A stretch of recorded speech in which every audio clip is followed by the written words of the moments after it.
શાબાન મહિનો જેવો આવ્યો તો આ મહિનાની અંદર પણ અઝમત છે, બરકત છે, રહેમત છે. એટલે કે શાબાનુલ મુઅઝ્ઝમ ની અંદર વિલાદત સૈયદા ઝૈનબ બિન્ત અલી ની છે.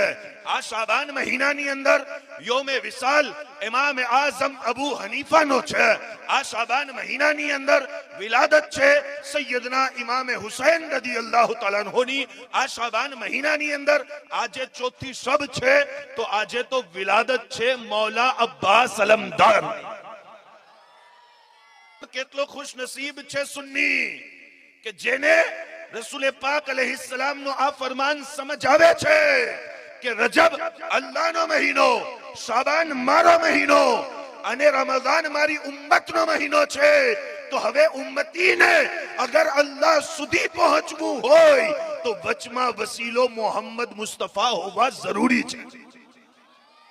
અગર હુઝુરનો વસીલો નહીં હોય તો દોઝખમાં તો જઈ શકશો, જન્નતમાં નહીં જઈ શકો. જન્નતનો રસ્તો રસૂલુલ્લાહના વસીલાથી થશે.